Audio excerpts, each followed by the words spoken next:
Diba? Kailangan nakadikit siya sa karne, sa laman ng karne, para siya po ay magkaroon ng matinding epekto. Pag hindi po siya nakadikit, o hindi mo siya inilalim doon sa, minsan doon sa isda, kasi tawag sa amin, hampok, Pag hindi mo nilagyan ng asin, lalo na yung madaling mahampok na isda, yung madaling mabulok. Pag hindi mo nilagyan ng asin sa loob ng kanyang, inalis mo yung bituka, Pag hindi mo nilagyan ng asin doon, mabubulok agad yun. Sa labas mo lang lagyan ng asin. Merong isda na sa labas mo lang lagyan ng asin, okay na. Pero merong isda na kailangan lagyan mo ng asin sa loob ng bituka para ma-preserve po siya. So, ganun po ang asin. Tingnan po natin, Let us see the lesson from the sun. Okay, number 1, ang asin po ay nakadikit. Nakadikit ito sa isang bagay. It has contact with its object. Kailangan talaga meron kang contact. Number 2, nanunuot ito sa kalamnan. It penetrates with effect. Ano pa? Nalalasahan ng sarap nito. You can taste its flavor. So, yan po ang asin. Nakadikit ito, kailangan nakadikit ito. At hindi lang yun, nanonood ito sa kalamnan. At nalalasahan ng sarap. Ang asin, ang piniritong isda, pag walang asin, hindi masarap. Subukan nyo. Pero, pag may asin siya, napapasin nyo agad oops, walang asin itong isda mo. Matabang. So, nanonood ito sa kalamnan, masarap lasahan pagka merong asin. Okay. Bakit ba pinili ni Jesus ang asin? Una, dahil gusto niyang ipakita na ang matinding bisa at malapitang epekto ng asin ay dapat munang mangyari o mauna sa ating buhay bago natin maisagawa ang ating misyon at magkaroon ng dating or influence ang ating buhay sa ating pamilya at mga kaibigan. So, kinakailangan po ito muna. Ang asin.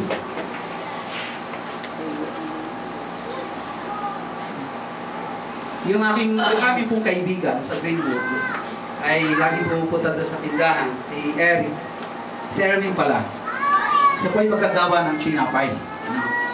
At sabi niya, tinatanong ka, ano ba ang pinaka-the best na masarap na tinapay? Kasi maraming panadereya na hindi masarap ang tinapay. Kasi may nagtayo ng bakery doon sa amin, hindi masarap ang tinapay. So nalugi siya, umalis na lang. Pero, ano ba ang sekreto para maging masarap ang tinapay? Sabi niya, the first ingredient is salt. Asin. Pag hindi mo inuna yung asin na ingredient sa tinapay mo, hindi masarap ang tinapay. So, iba siguro, walang mabiling asin.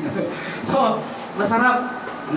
So, kaya, napakahalaga na yung alat, yung potency and proximity ng asin ay mag-effect sa ating buhay. Yung pagiging asin natin. So, mahalaga po yan. Yan ang pinili ni Jesus bago yung ilaw. Kayo ay asin ng mundo.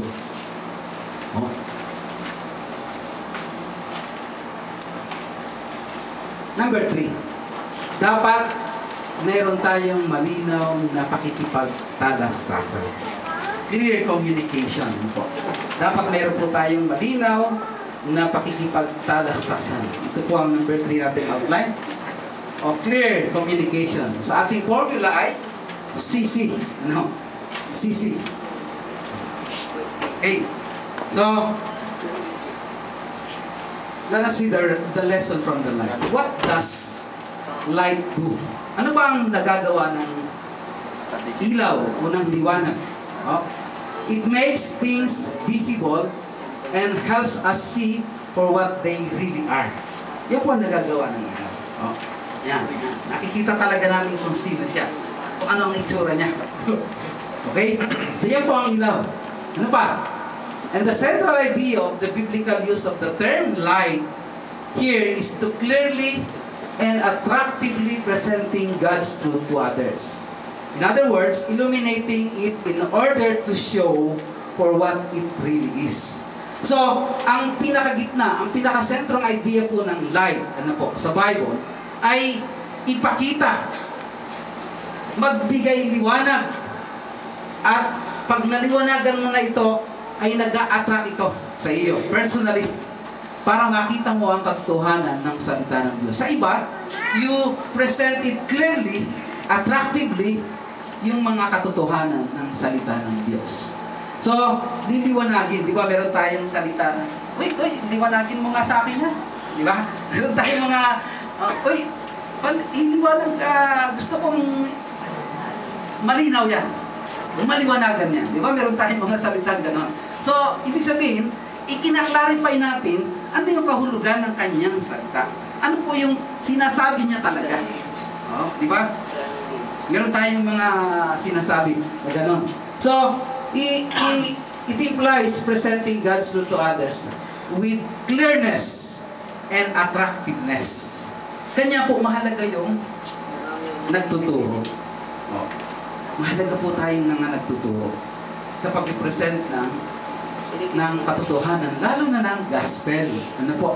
Kasi minsan ang goal lang natin tumanggap, pero malinaw kaya natin na-ipresenta yung ebanghelyo sa kanya. Diba? Ang end goal natin, pag tayo nag-evangelize, ay, kailangan tumanggap ito. Whether we like it or not, tatanggap ito sa akin. But the question is, are we really presenting clearly the content of the gospel doon sa ating mga binabahaginan? Okay? So, in other words, it is clearly articulating the content of the gospel message. So, ina-articulate ko, ano ba talaga yung laman ng ebanghelyo when we present the gospel? Ano ba talaga yun? So, sabi po sa 2 Corinthians chapter 4, verse 5 and 6, sapagkat hindi namin ipinangangaral ang aming sarili, kundi si Kristo Jesus bilang Panginoon, at kami ay inyong mga lingkod dahil kay Kristo, sapagkat ang Diyos ang nagsabi, magniningning ang ilaw sa katilig, na siyang tumatanglaw sa aming mga puso, upang magbigay liwanag sa pagkakilala sa kaluwalhatian ng Diyos sa mukha ni Kristo. So, ang ilaw po ay nagliliwanag ng mga katotohanan ng salita ng Diyos. At sa ating pong paglilingkod bilang mga anak ng Diyos, kinakailangan ay maliwanag po natin may explain ano ba yung katotohanan ng salita ng Diyos. Particularly sa gospel. Sa gospel. Kanya pong mahalaga yung katotohanan, yung laman ng ebanghelyo. Unti-unti maipapaliwanag natin yun sa kanila. Okay, so according to Jesus, ang pagiging ilaw natin ay pagkakaroon ng kakayanang ipaliwanag sa iba ang kanyang katuruan. Hindi lamang sa ating personal na pamumuhay, ano po? Kundi sa pamamagitan ng pagkapaliwanag ng kanyang pagpapatawad at biyaya sa pamamaraang tama at malinaw. Ito ang layon niya kung bakit niya tayo tinawag na ilaw ng sanlibutan. Handa, no? Yun po ang kanyang layunin. Sa pamamaraang tama at malinaw. That's why we need to perfect, para kailangan natin ma-perfect yung laman ng ebanghelyo.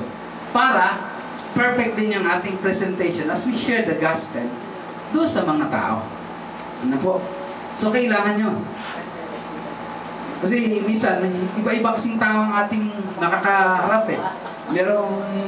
Merong mga tao na ayaw maniwala sa pananampalataya lamang. Pero kailangan expose mo ano yung kahalagahan ng faith. Gusto ng mga tao, faith plus works. Diba? Kailangan expose mo ano ba yung faith at saka works sa harapan ng Diyos. Ayaw ko naman ay matuwid eh. Kailangan expose mo. Gaano pa ka ba katuwid sa harapan ng Diyos? So, tama at malinaw. Yan po yung pagiging ilaw natin. Yan po yung pagiging ilaw natin. So, paano tayo nagkakaroon ng malinaw na pakikipagtalastasan? Paano tayo nagkakaroon ng malinaw na communication o pakikipagtalastasan? Sa Tagalog ko yan, sa dictionary ko pinila, pakikipagtalastasan. Okay? Naliliwanagan ng puso at isip.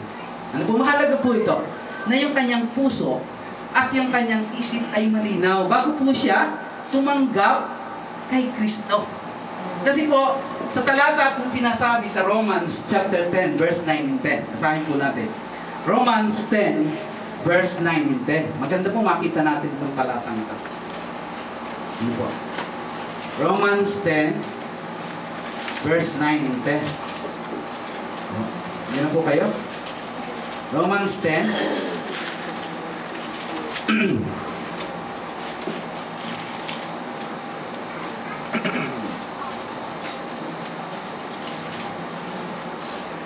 Okay, diyan po kayo. Romans 10, verse 9 and 10. That if you confess with your mouth the Lord Jesus and believe in your heart, dito po yung heart, that God has raised Him from the dead, you will be saved. Kita niyo po? So dapat mayroong kaliwanagan sa kanyang puso ang Ebanghelyo bago po niya tanggapin si Kristo. Ano po?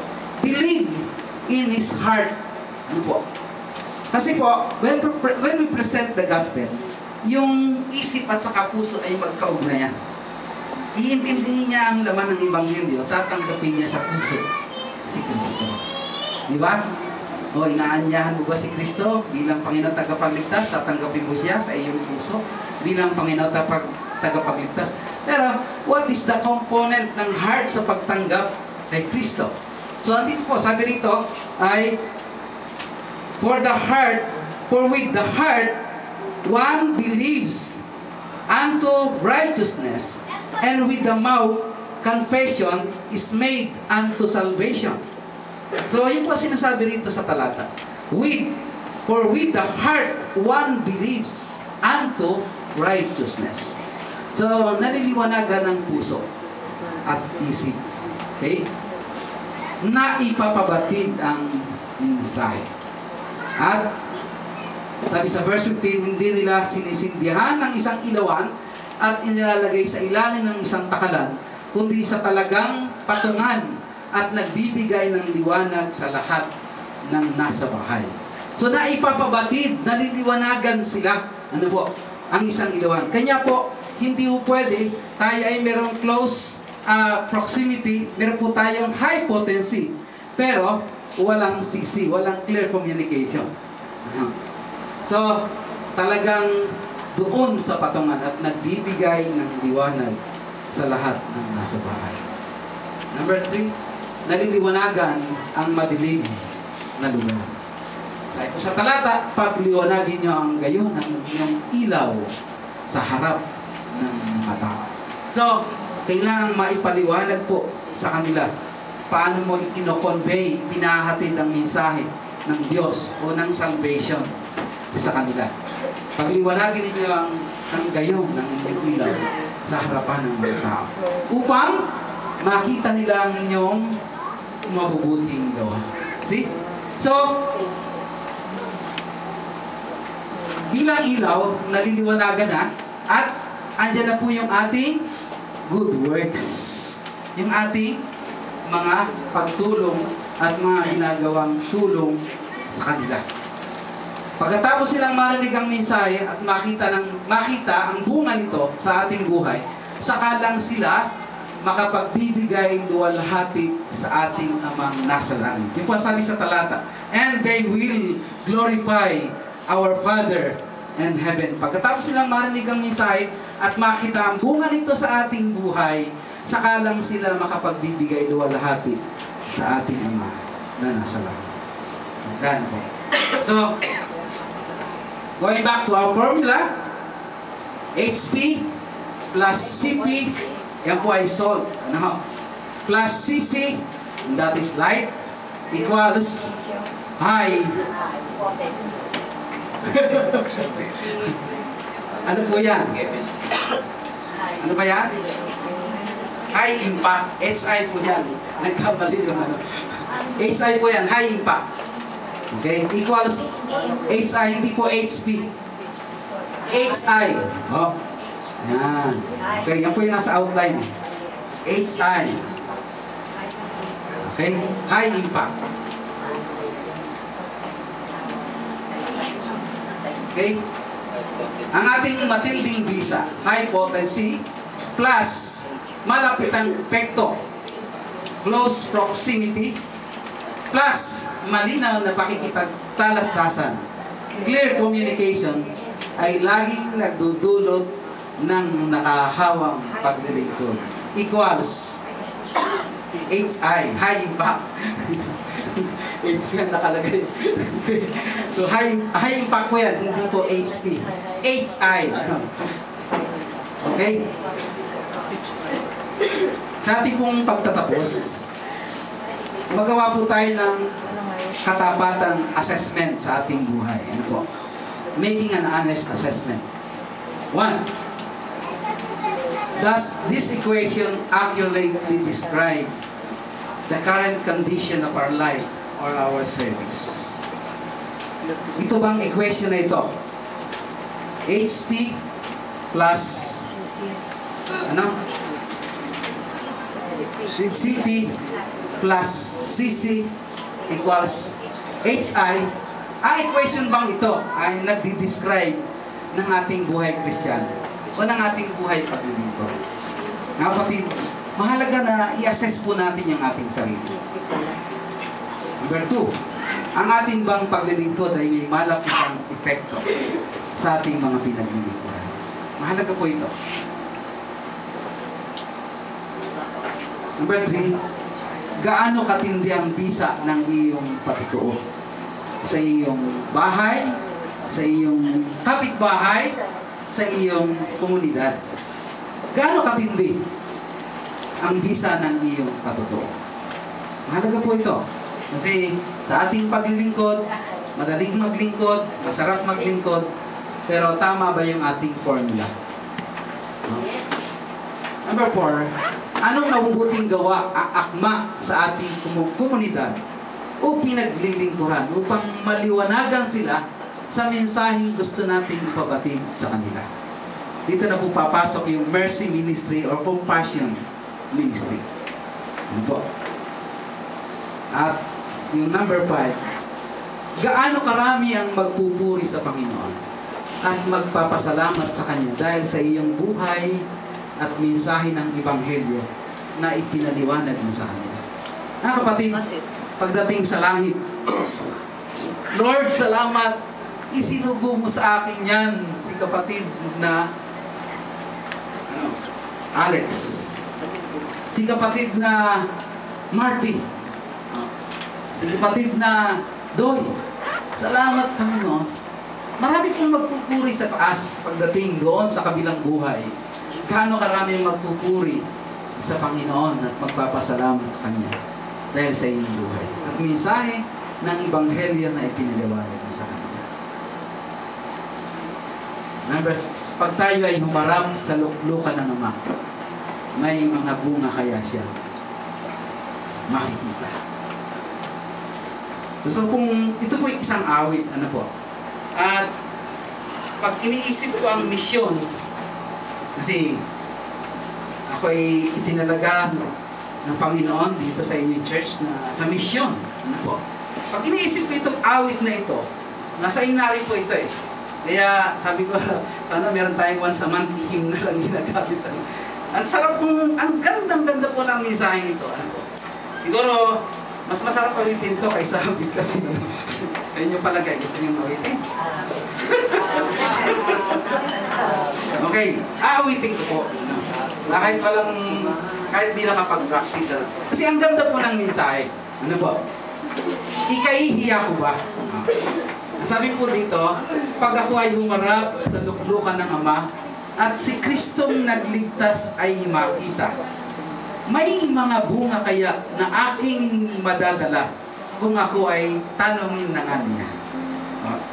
Number 2, pagsalubong ni Jesus ay sabihin niya kayang, pasok na sa iyong kapahingahan.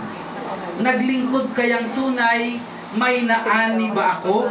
gantimpala niya kaya'y matatamo. Number 3, tayo ay di tatanggap ng aning masagana kung walang buhay na ipinupulak. Hirap may tinitiis, may krusmang pinapasan. Sa langit may tiyak tayo gantimpala. Okay, ganda na.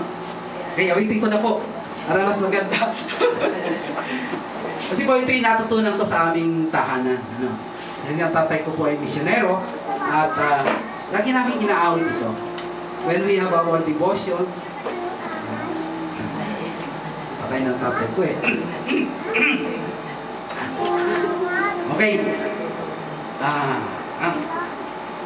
Pag ako ay humarap sa luklukan na naman at si Kristong nagligtas ay mapunta, may mga bunga kaya na aking madadala kung ako ay tanungin na niya.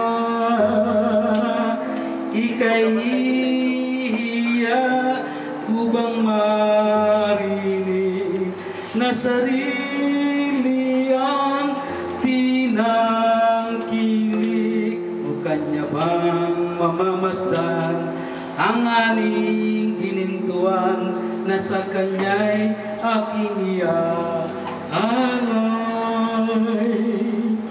Pagsalubong ni Jesus ay sabihin niya kayang pasok na sa iyong kapahingahan.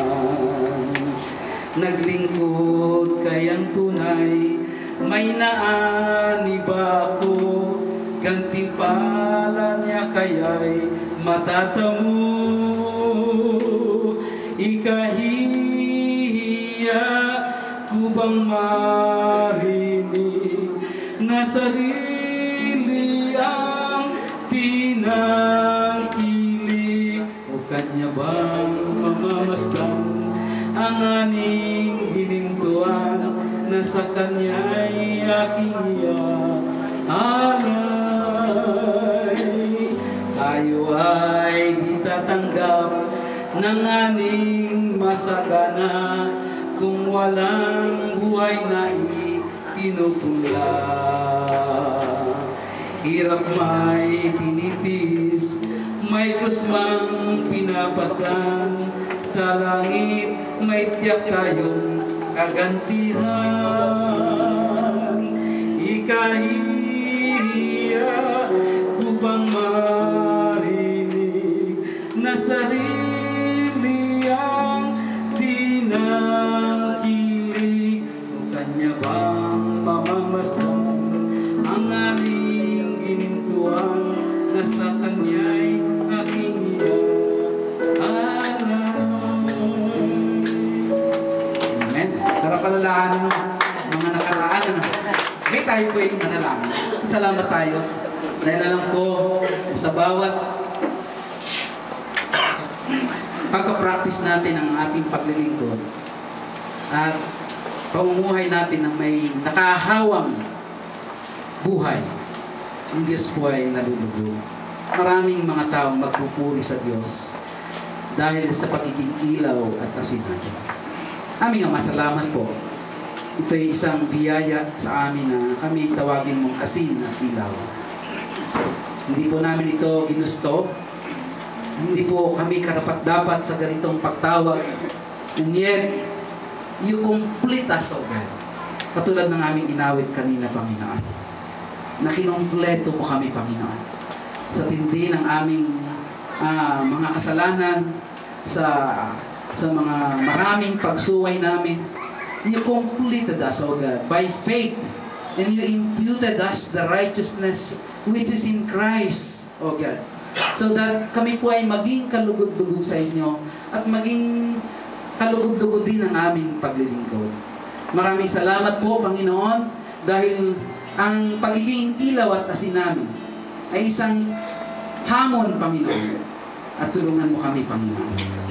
Mahirap man itong gawin, pero because of the power of the Holy Spirit, ito po ay kayang-kaya po namin gawin. pinupuri ka namin, pinasasalamatan, Panginoon.